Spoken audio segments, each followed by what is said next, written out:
Hello everyone, this is a hopefully helpful, improvised, unedited video on RawAccel, how to set it up and how to find a curve that works for you. RawAccel is a spiritual successor to NaturalGain, also known as Powerhead's Accel or Kovacs Accel, and we recommend you use RawAccel instead of NaturalGain if you start out and make the switch if you use NaturalGain already. This is because NaturalGain is not only not supported anymore, it's being actively banned or prohibited from being used with Faceit or Valorant's anti-cheat, for example, for reasons that are completely unrelated to acceleration itself. So RawAccel is a way to provide the same service of mouse acceleration and universal mouse acceleration at that, without the fear of bans or having issues with anti-cheat. In fact, the developers of RawAccel have gotten specific and explicit a blessing from anti-cheat service providers so that you can use it without the fear of being banned. So before we get into how to set it up, two things. A, what's the benefit of mouse acceleration? And B, what do I need to know and do before we start? Well, mouse acceleration is a way to bridge the gap between low sensitivities and high sensitivities and provide the benefits of both at the cost of simply having to play around with some settings, which is what this guide is for, to help you with that. The foundational knowledge you need to know is that of your DPI and CPI and how it behaves with acceleration. DPI stands for dots per inch. A synonymous term is CPI, counts per inch, and perhaps that's easier for what I want to tell you about later. It's basically a speed at which your cursor moves across the board. So you have software like G-Hub or Razer Synapse, or you have buttons on your mouse, usually underneath your mouse wheel or on the back of your mouse, a mouse underneath the sensor, where you can change the DPI settings, usually in 4 steps: 400, 800, 1600 and 3200. For acceleration to be as smooth as possible and to work well, we recommend using 1600 to 3200 CPI as a sweet spot. You can go higher, but we don't recommend it because the benefits are basically having detrimental or diminishing returns rather, not detrimental. But it can be detrimental if your mouse sensor is a bit older. It might cause smoothing issues, etc. So 1600 to 3200 is a great sweet spot when nothing bad should happen, but you get great acceleration at the same time. If you use 400 DPI, we recommend switching to something higher. If you use 800, it's still better to go higher, but 800 can work as well. So why is that an issue? Well, because acceleration is applied per count, having more counts means that you can use lower acceleration amounts more often, which leads to a smoother acceleration experience compared to using larger amounts of increase less often. So what if you use 400 DPI and you want to switch to 1600s for the benefits for the driver, but you don't want to sacrifice the speeds you currently have because you like the speeds on the desktop, in menus, or because your in-game sensitivities are all tuned for 400 DPI? Well, in that case, we can talk now about the sense multiplier and how to use that, right? The sense multiplier, much like rotation, which I will get into later, comes before any acceleration itself. And the sense multiplier is a way to regulate how much speed you get out of your DPI. So the reason why DPI settings get faster as you increase them on Windows is simply because Windows doesn't really throttle the speeds. It just 4 times more information means 4 times more speed. Well, you can throttle that, you can change that. So for example, if you use 400 DPI and you want to keep the feel intact and want to keep your in-game settings intact, but you want to use 1600 DPI now for the smooth acceleration, what you do is you divide 400 by 1600, your old DPI by your new DPI. What you get then is 0.25, and you put that into the sense multiplier. So I will move my wrist after I click apply, and you will see after a second of delay what happens. Right?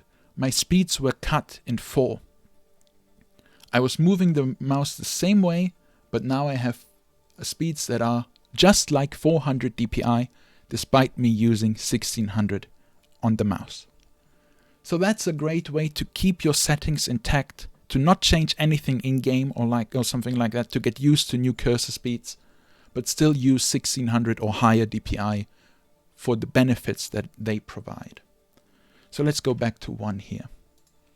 And you can see again 1600 dpi speeds that I have. Rotation is a value in degrees applied clockwise that changes the input read by the sensor as though you were moving the mouse in physical space yourself. So if I move my mouse here now horizontally and I put in 90 degrees,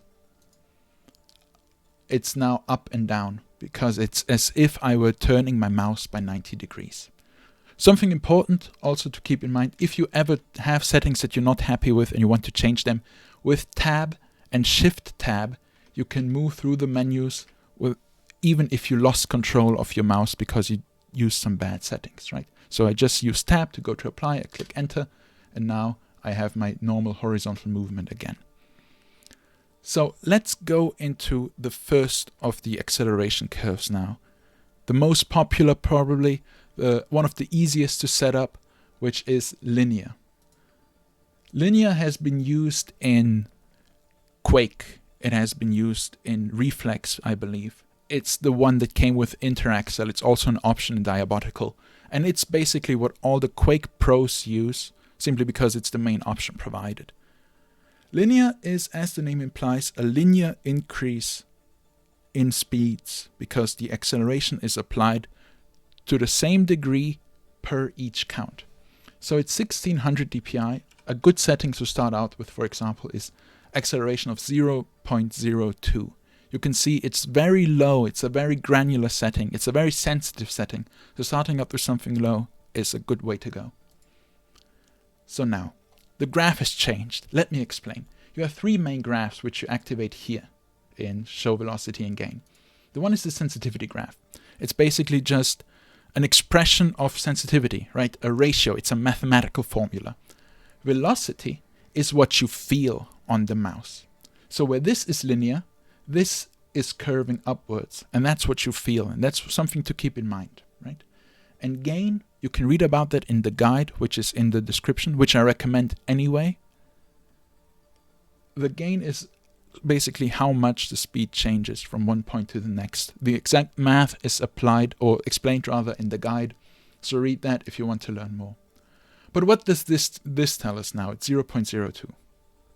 Well, you can see that at 50 counts per millisecond, I reach around 2 times my base speed. So if I move my mouse now horizontally, you can see that the red dot here moves. This is how much input speed is read by the driver. So with my normal wrist speeds, I reach around 40 to 50 at the max at 1600 dpi. That changes depending on how much dpi you use because you get more counts. But at 1600, for me personally, it's about between 40 and 60 at the extremes of my wrist movement. So at this 50 point, I get twice my base sensitivity. If I put my sense multiplier to 0.5, it changes here to 1 because 0.5 times 2 is 1, right? Still twice the sensitivity, but from a different starting point. And that's also a way to use the sense multiplier. You don't have to use it just to adjust the feel of the DPI because you like another DPI more, but because it's a very easy way to change the sensitivities in-game and across the field without having to tinker in every game or make use of some of the weird settings that you find in some games. This is a very consistent and easy to calculate and easy to understand ways to change sensitivity. So 1, in my case, as I use 1600 dpi and like 1600 speed, is like 100% of my base speed. If I were using 400 dpi at 1600 dpi settings, 0.25 would essentially be my 100% because that's my baseline. I hope that's easy to understand. But I like 1 now, and 0.02 means that within my wrist speed here, I reach twice my base sensitivity. If I want to keep it that way, that's where the cap comes in. And the cap can be applied in 2 ways. The ways it was applied in RawAccel, for example, or in any other game that uses linear acceleration, it was the legacy style cap, which you can select here. So if I type in 2, it acts as a multiplier of my base sensitivity. And at 50 here, just like earlier, it caps out in this straight line at 2 times the speed, because I put in 2 here. If I put in 3, it's 3 times the speed. Same thing here, 0.5 with a sense cap of 2, as you can imagine. Now it caps out at 1 on the y-axis here. Still at 50 counts per millisecond, but at 1. But there's a better way, even if a more complicated way, to apply a cap, which is the new default, gain cap. Gain cap doesn't work as a multiplier. It works as an expression of counts per millisecond. So if I put in 50 here, because one thing more, look at how the velocity curve here has this little bend and how ugly the gain graph is down here, how this drop in gain is found here at 50. That's a side effect of how the cap is worked out, how this brick wall that you meet in terms of sensitivity reacts in the other curves. Now, with a gain cap at 50 counts per millisecond, hit apply. This is now smoother, and this is beautiful. But what this means is that we don't have this clear sort of cutoff point anymore with a straight line, but more of a downwards bending curve now. This changes the feel to the better, but it changes the way you set up the graph here as well. I recommend generally watching the velocity graph and figuring out in-game what you like, more than watching this, but this is a good way to influence this. So you can see here already at around 50, I still meet my 2 times speed. And this is nice, this is fine. If I want it a bit lower, let's say 30, it caps out around here. But you can see it doesn't reach 2 anymore. So I might have to decrease my acceleration a bit to get the same sort of feeling, or increase it, just play around with it. That's the problem of gain cap. It's a bit more difficult to control where your sensitivity caps out mathematically. You have to play around with it more, but it leads to a smoother experience, so that's what we recommend. Let's put this at 0 again. Weight across the spectrum in every curve style is simply a multiplier of acceleration. Leave that at 1, unless you know something specifically that you want to achieve, like negative acceleration. But 1 is a perfectly fine value. Anything that you can do with weight, or mostly anything, you can also do with acceleration. Offset also works on counts per milliseconds, but it's a way to sort of freeze your sensitivity in place before acceleration comes in. So let's go with 50 again. And now you can see that only after 50 counts per millisecond here in gain, and here also, does my acceleration start. Before that, it's just a static sensitivity at my settings, right? So if you want to have a certain, like you want normal sensitivity in your wrist, but more in your arms or whatever, play around with the offset. Like 20 would be, for example, good, so that once I make more extreme movements with my wrist, I get acceleration. Before that, I don't. Right? That's linear. What's classic? Classic is the exact same, except for this value here, exponent. At 2, and let me put this back at 0. At 2, it's just a linear curve. Exact same velocity graph, exact same gain graph, exactly the same, right? Just like it was before, 2 times, etc. Exponent has to be larger than 1. 2 is the standard. If I put it at 1.1, for example, you get this type of curve. If I put it at 3, for example, you get this type of curve. 4, it's a bit more extreme in that way. So that's something that you can use if you like that. It's classic and the exponent. Other than that, if you keep the exponent at 2, there's no benefit to using one or the other. You can just use whichever you like more visually, I guess. Now, natural. Natural is exciting because that's my favorite curve. It's the one I recommend the most. The difference between NaturalGain and natural is simply that natural, if I go here, you can see in the gain graph an ugly dip, right? That's it. It's this ugly dip that NaturalGain gets rid of. It looks much smoother here. The only reason to use natural over NaturalGain is if you come from RawAccel or from Diabotical and you want to use the exact same numbers and settings that you've used before. Other than that, if you start out, if you do anything, go with NaturalGain instead. Even if you translate your settings from Diabotical, for example. I recommend spending the time and changing the numbers so that your NaturalGain graph looks like the natural graph. Unfortunately, because the math has changed, you can't use the same numbers, the same values. You have to play around with it to get to where you were before. But in any case, go with NaturalGain over natural. That's what I recommend.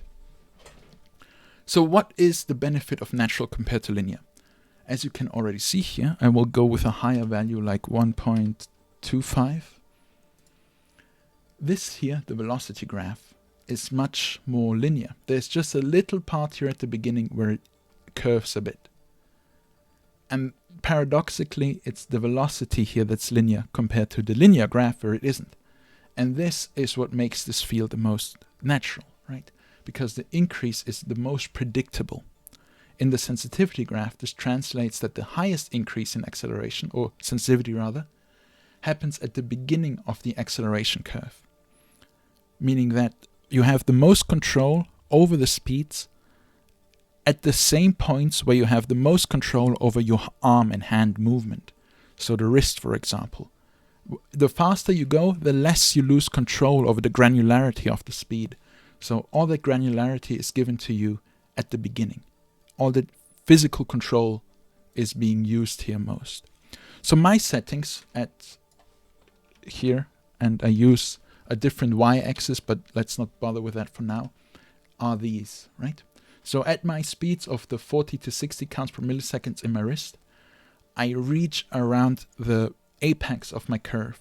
And this allows me to, at literally my fingertips as a fingertip aimer, have control of around 66 centimeters per 360. And at the highest point with a limit of 3, also a multiplier, like 22 centimeters, right? So offset and weight work the same. Limit is like a legacy cap with the difference that you don't reach the cap. It just approaches it infinitely, right? Infinitely approaches this limit. And at a point, it's basically just a rounding error. But this is what leads to this shape of the curve. So at 3, my limit is 3 times higher than my base sensitivity. If I put in 1 here again and 2 here, you can see that it approaches its apex at twice my sensitivity roundabout. So this is a great way to use it. The NaturalGain curve is very easy to set up. You can just tell from your wrist movements or arm movements where you'd like most of your acceleration to happen. You can introduce an offset. You can introduce a limit to your liking. You have to use a limit. It can't be uncapped. But like 3 is fine with a lower base sensitivity of around 0.65 in my case. And that's beautiful for every game I play. But again, copying settings doesn't really make sense, as everything I do is different from what you do. From the pad I use to the mouse I use to the way I move my arm in physical space. So you have to find those numbers yourself and not rely on mine. Power is a very niche type of curve, and it's used primarily for people, or it exists primarily for people who are used to the acceleration settings in Counter-Strike Go. So I don't know the details, it's not my type of curve. But if you go into the guide, it explains to you how to translate your CSGO acceleration settings into a power style curve.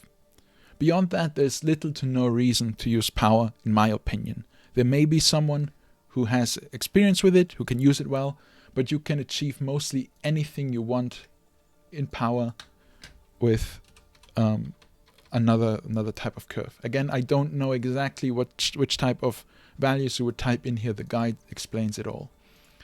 Motivity is one of the most interesting and most difficult to set up curves out there. So let's hit apply. 1 is a good acceleration for Motivity. It's much too high for any other curve at 1600 dpi, but in Motivity it's fine. So what you can see here a bit already is this S-shape style that you get from Motivity. So this is sort of like an offset plus.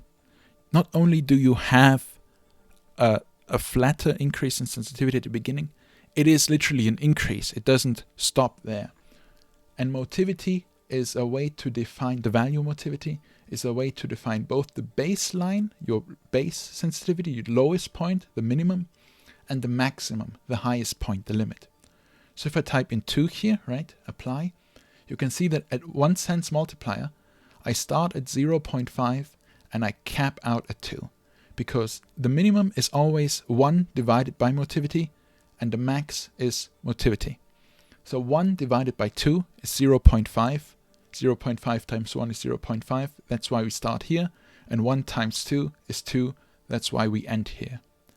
Midpoint is a point in this S-shape where it transitions from the curve that bends up to the curve that bends down. So let's go with 50 midpoint here. And you can see here, swoop, right? It goes over from one, it transitions over from one type of curve to the other at this 50 point. And with acceleration, you can sort of define how stretched out this S gets. If I put it higher, you can see it gets like this. These jagged lines here are normal. This is just a way for a side effect of how the graph is painted.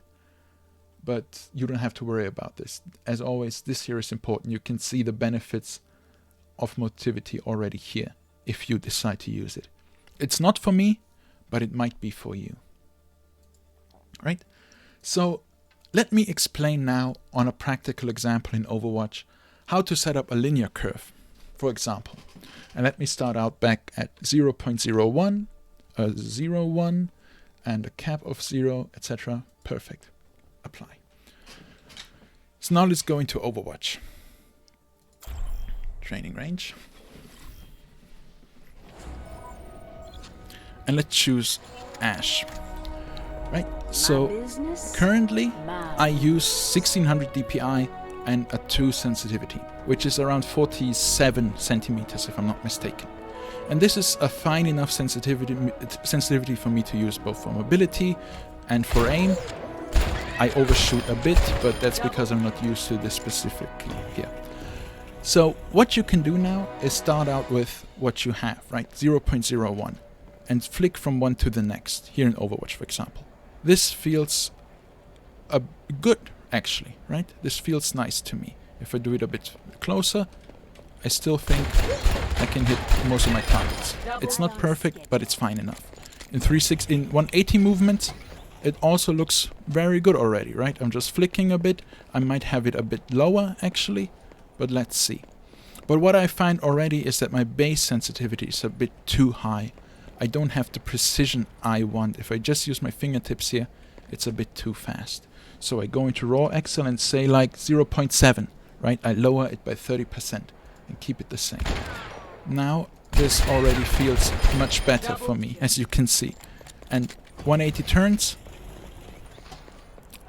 I overshoot if I move too much, so I might benefit from my cap.